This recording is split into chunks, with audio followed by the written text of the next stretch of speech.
더 많이 줄수록 더 무시당한 경험 있으시죠? 참을수록 더 짓밟히고 이해해줄수록 더 당연하게 여겨지는 그 느낌. 그리고 도대체 왜 이렇게 되는지 이유도 모른 채 지쳐가는 경험이요.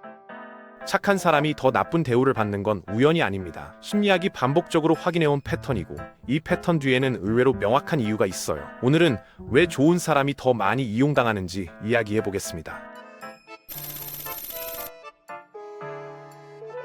먼저 한 가지 불편한 진실부터 짚어야 해요. 상대가 나쁜 사람이어서 착취가 일어나는 게 아니에요. 아주 평범하고 나쁜 의도가 없는 사람도 허용된 것들의 경계를 자연스럽게 넓혀갑니다. 이건 인간의 본능에 가까운 거거든요. 우리는 모두 어디까지 가능한지를 무의식적으로 탐색하면서 살아가요. 문제는 이 탐색에 저항하지 않는 사람이에요. 약속이 취소돼도 이해하고 무시를 당해도 먼저 연락하고 불편한 감정을 느껴도 혼자 삭히는 사람. 상대는 이 패턴을 보면서 정확히 하나의 신호를 읽어요. 여기까지는 괜찮구나 라는 신호요. 그리고 그 신호는 기준이 됩니다. 관계 초반의 패턴이 얼마나 강력한지 보여주는 실험이 있어요. 연구자들이 커플들에게 관계 초기 6개월의 상호작용 패턴을 분석하고 7년 뒤 관계 상태를 추적했는데 누가 더 많이 맞추고 양보했는지가 이후 불평등의 구조를 예측했거든요. 처음 패턴이 그냥 굳어지는 거예요. 초반의 허용이 스타일이 아니라 관계 전체의 기준이 돼버린다는 얘기예요. 심리학에서 이걸 기대치 내면화라고 해요. 초반에 허용된 것들이 관계의 기본값으로 자리 잡히는 거예요. 처음에 30분 늦어도 아무 말 안 했다면 1시간 늦는 것도 나중엔 예상 가능한 일이 돼요. 처음에 기분 나쁜 말을 들어도 그냥 넘겼다면 그런 말이 반복돼도 이상하지 않은 관계가 됩니다. 처음 설정한 기준이 관계 전체를 지배하거든요. 이걸 더 잘 설명해주는 개념이 있어요. 바로 포닝 반응, 즉 포운 리스폰스예요.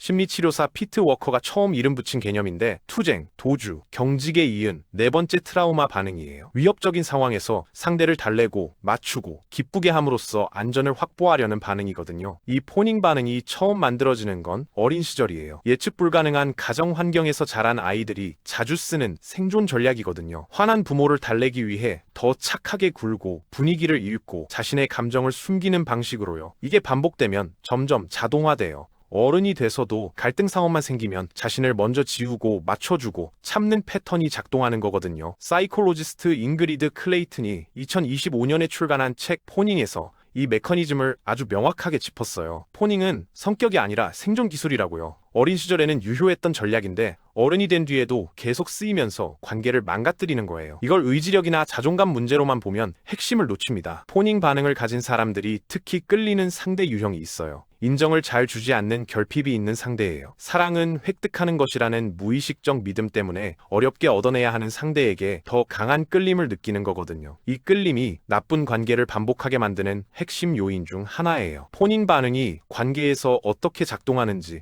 더 구체적으로 볼게요. 포닝 경향이 있는 사람들은 사랑이 행동으로 획득하는 것이라는 무의식적 믿음을 가지고 있어요. 충분히 맞춰주고, 충분히 참고, 충분히 착해야 사랑을 유지할 수 있다고요. 그래서 갈등이 생겼을 때 자신의 감정보다 상대의 감정을 먼저 살피고 불편한 진실보다 평화를 선택해요. 여기서 역설이 생겨요. 평화를 유지하려는 노력이 오히려 존중받지 못하는 관계를 만드는 거예요. 경계가 없다는 게 상대에게 전달되면 상대는 무의식적으로 이 사람은 항상 있을 거야, 어떻게 해도 괜찮아 라고 학습하게 됩니다. 심리학에서 이걸 당연시 효과, 즉 취당연화라고 부르기도 해요. 뇌과학 측면에서도 이 패턴을 설명할 수 있어요. 간헐적 강화라는 개념이에요. 보상이 예측 가능할 때보다 불규칙하게 주어질 때 집착이 더 강해지거든요. 슬롯머신이 가끔씩 당첨되기 때문에 중독성이 강한 것과 같은 원리예요. 가끔은 따뜻하고 가끔은 차가운 상대에게 더 집착하는 건 의지력 부족이 아니에요. 뇌의 보상 회로가 그렇게 설계되어 있는 겁니다. 사이콜로지 투데이가 2025년 발표한 글에서 이걸 아주 직접적으로 설명했어요. 항상 다른 사람을 먼저 생각하고 경계 없이 주는 사람은 시간이 지나면서 번아웃, 분노, 자존감 저하를 경험하게 된다고요. 더 중요한 건 상대가 그 친절을 감사하게 여기기보다 당연하게 여기기 시작한다는 거예요. 이게 악의의 문제가 아니라는 게 핵심이에요. 매우 좋은 사람도 상대가 늘 맞춰준다면 그 맞춤에 적응해요. 사람의 뇌는 기본값에 적응하도록 설계되어 있거든요. 처음엔 감사했던 것들이 시간이 지나면 기대로 바뀌고 나중엔 당연이 되는 거예요. 그리고 당연히 무너지는 순간에야 비로소 소중함을 느끼는 경우가 많죠. 착한 사람들이 흔히 빠지는 또 다른 함정이 있어요. 자신이 충분히 주지 않아서 문제가 생겼다는 생각이에요. 내가 더 잘해줬다면, 더 참았다면 어땠을까? 이런 생각이 자동으로 올라오거든요. 그런데 이 생각 자체가 이미 왜곡된 거예요. 관계에서 문제가 생겼을 때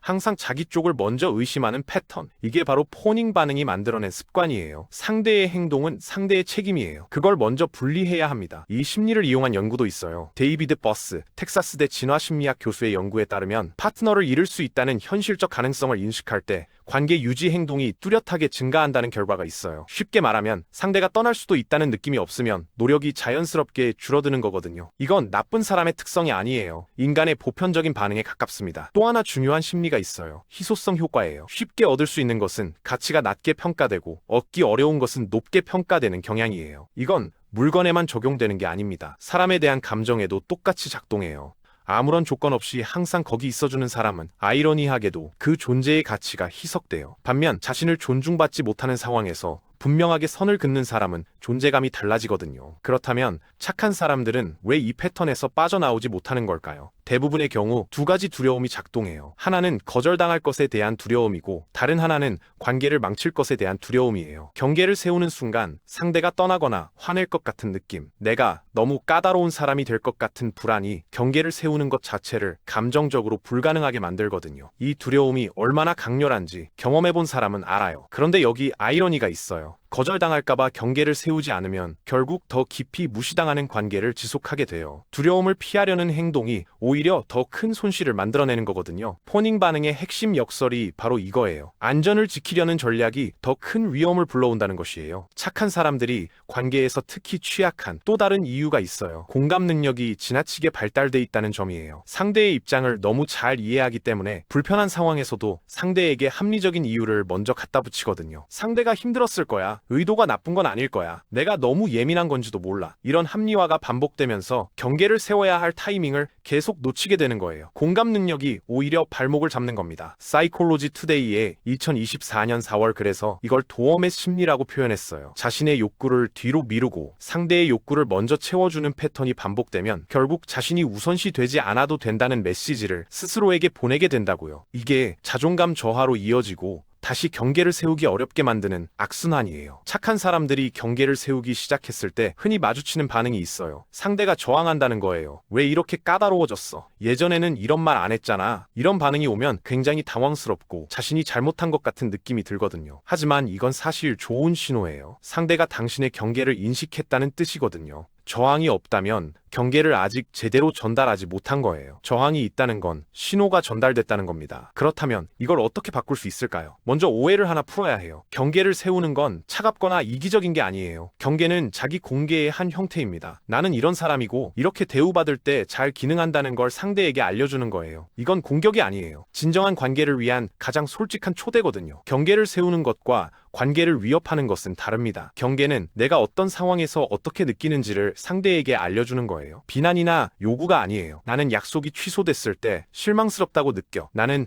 그 표현 방식이 불편해. 이렇게 내 감정을 중심으로 표현하면 상대가 공격받는 느낌 없이 받아들일 수 있거든요. 비난 없이 욕구를 표현하는 언어가 핵심이에요. 처음에 경계를 세울 때 큰 선언이 필요한 게 아니에요. 아주 작은 것부터 시작할 수 있어요. 불편한 감정을 혼자 삭히지 않고 말로 표현하는 것, 기분 나쁜 말을 들었을 때 그냥 넘기지 않는 것, 억울한 상황에서 사과를 먼저 하지 않는 것, 이런 작은 행동들이 관계에서 다른 기준을 만들기 시작해요. 경계를 세우면 관계가 나빠질 것 같은 두려움. 사실 이 두려움 자체가 이미 문제가 있는 관계에 있다는 신호일 수 있어요. 건강한 관계에서는 솔직하게 불편함을 말해도 상대가 소화할 수 있거든요. 그런데 경계를 세우면 관계가 무너질 것 같다면 그 관계는 처음부터 당신이 경계 없이 맞춰주는 걸 전제로 유지됐던 거예요. 그건 관계가 아니에요. 패턴이에요. 중요한 건 타이밍이에요. 경계는 관계 초반에 세우는 게 훨씬 자연스럽습니다. 이미 오래된 관계에서 갑자기 경계를 세우려 하면 상대가 당황하거나 저항하는 경우가 많아요. 왜냐하면 기존의 기준이 이미 내면화돼 됐기 때문이에요. 처음 몇 주, 처음 몇 달의 패턴이 관계의 기본값을 설정한다는 걸 기억해야 해요. 자신을 존중하는 것과 이기적인 것을 혼동하는 경우가 많아요. 자기 욕구를 말하면 이기적인 거 아닐까 이런 생각이 경계를 막아요. 하지만 욕구를 말하지 않으면 상대는 당신이 무엇을 원하는지 알 수 없거든요. 말하지 않고 기대하고 채워지지 않으면 실망하는 패턴이 반복되면 관계가 조용히 쌓인 분노로 가득 차게 됩니다. 또 한 가지 꼭 기억해야 할 게 있어요. 경계를 세웠을 때 상대가 떠난다면 그건 경계 때문이 아니에요. 그 관계가 처음부터 경계 없는 당신을 원했다는 거거든요. 떠나는 사람을 붙잡으려고 경계를 무너뜨리는 건 스스로를 지우는 거예요. 진짜 관계는 당신이 존중을 요구해도 견딜 수 있어야 해요. 커넥티 사이콜로지가 2024년에 발표한 글에서 이걸 잘 정리했어요. 남을 기쁘게 하려는 사람은 자신의 욕구를 희생하면서 상대를 돌보지만 진정으로 배려하는 사람은 자신의 욕구를 지키면서 상대를 배려한다는 차이예요. 진짜 배려는 자신을 소모하면서 주는 게 아니에요. 자신의 한계를 알고 그 안에서 진심으로 주는 거거든요. 이 차이가 관계의 건강도를 결정합니다. 착한 사람이 더 나쁜 대우를 받는 건 운이 나빠서도 상대가 나쁜 사람이어서도 아닙니다. 허용된 것들의 기준이 조용히 관계 전체를 지배하기 때문이에요. 그리고 그 기준을 설정하는 건 상대가 아니라 당신 자신이에요. 친절한 사람이 되는 건 포기할 필요가 없어요. 단지 친절함이 경계 없음을 의미하지 않는다는 걸 이해하면 돼요. 진정한 친절은 자신을 소진하면서 주는 게 아니에요. 자신을 존중하면서 줄 수 있는 것을 주는 거거든요. 그리고 그게 오래가는 친절이에요. 당신이 누군가에게 주는 것들이 감사가 아닌 당연으로 받아들여지고 있다면 지금이 바로 뭔가를 바꿔야 할 신호일 수 있어요. 불편한 말을 꺼내는 게 두렵더라도요. 관계를 잃을 것 같은 두려움이 있더라도요. 당신의 경계는 관계를 파괴하는 게 아니에요. 오히려 그 관계가 진짜인지 아닌지를 확인하는 가장 솔직한 방법이에요. 마지막으로 하나만 더 짚을게요. 경계를 세우는 게 처음엔 어색하고 두렵고 심지어 죄책감이 들 수 있어요. 오랫동안 맞춰왔던 패턴을 바꾸는 거니까요. 그런데 이 불편함은 잘못된 신호가 아니에요. 변화가 일어나고 있다는 신호예요. 처음 경계를 말했을 때 목소리가 떨려도 괜찮아요. 불완전하게 표현된 경계도 없는 것보다 훨씬 나아요. 시작이 중요하거든요. 착하게 사는 건 가치 있는 거예요. 그런데 착함이 당신을 지키는 방향으로 작동해야 해요. 당신을 소모하는 방향으로 작동하면 안 돼요. 자신을 먼저 존중하는 사람이 결국 더 깊게, 더 오래, 더 진하게 사랑할 수 있거든요. 이 포닝 반응이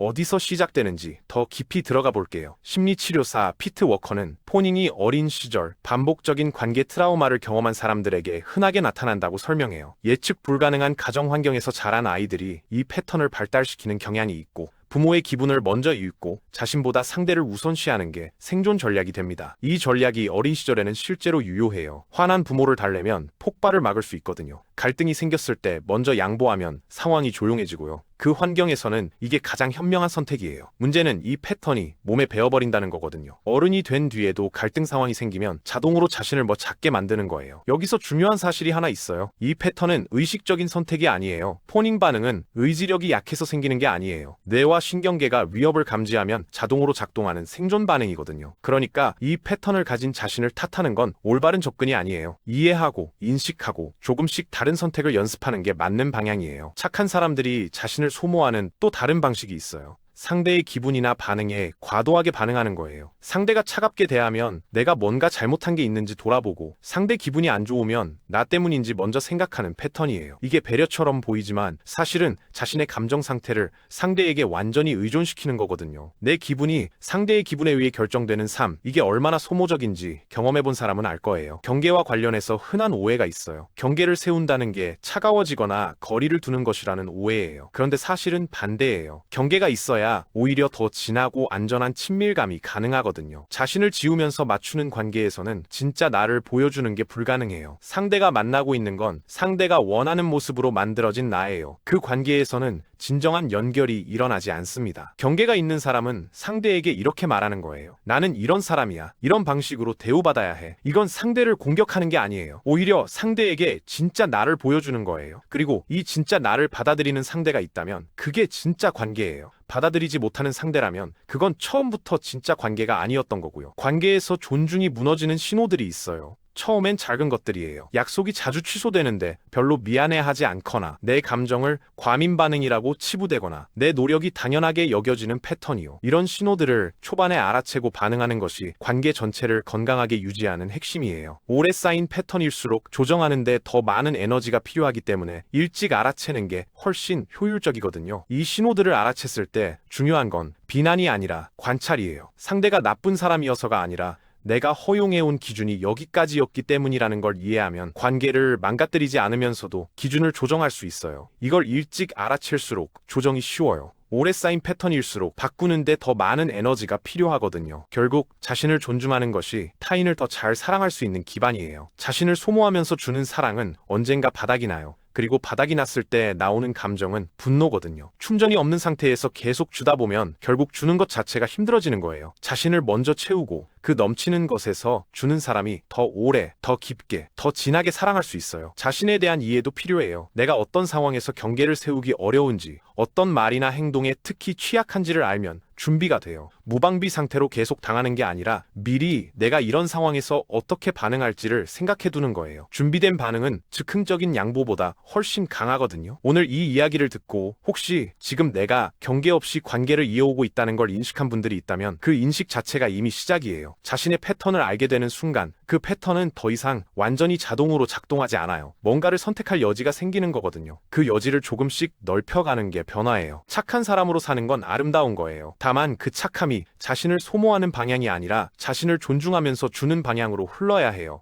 경계가 있는 착함이 오래가는 착함이에요. 경계가 없는 착함은 결국 분노와 지침으로 이어지거든요. 한 가지 더 이야기하고 싶어요. 경계를 세우는 연습을 시작했을 때 처음엔 죄책감이 가장 강하게 올라와요. 내가 이기적인 건 아닐까? 너무 까다로운 건 아닐까? 이 죄책감이 경계를 무너뜨리는 가장 큰 적이에요. 그런데 이 죄책감 자체가 어린 시절 학습된 거라는 걸 알아야 해요. 내 욕구를 갖는 것 자체가 잘못이라는 메시지를 어딘가에서 받아왔던 거거든요. 죄책감이 올라온다고 해서 경계가 잘못된 게 아니에요. 죄책감은 변화의 신호예요. 착한 사람들이 이 모든 것을 깨닫고 변화하기 시작할 때 가장 먼저 경험하는 게 있어요. 기존의 관계들이 흔들리거든요. 갑자기 달라진 당신을 낯설게 보는 사람들이 생기고 그 흔들림을 보면서 내가 잘못한 것 같다는 생각이 들 수 있어요. 하지만 이건 관계가 원래 어떤 기반 위에 있었는지를 보여주는 거예요. 건강한 관계는 당신이 달라져도 흔들리지 않아요. 당신이 더 나은 대우를 요구하는 건 자격이 있어서가 아니에요. 인간이기 때문이에요. 모든 사람은 존중받을 권리가 있어요. 그 권리를 요청하는 게 요구나 부담이 아니에요. 관계의 기본이에요. 마지막으로요. 오늘 이 이야기가 불편하게 느껴지는 분들도 있을 거예요. 내가 항상 맞춰줬는데, 내가 먼저 연락했는데 그게 잘못이었다는 건가 싶은 느낌이요. 잘못이 아니에요. 그 사람이 그때 할 수 있었던 최선이에요. 그런데 이제는 더 좋은 방법을 알게 됐어요. 경계 없는 친절보다 경계 있는 진심이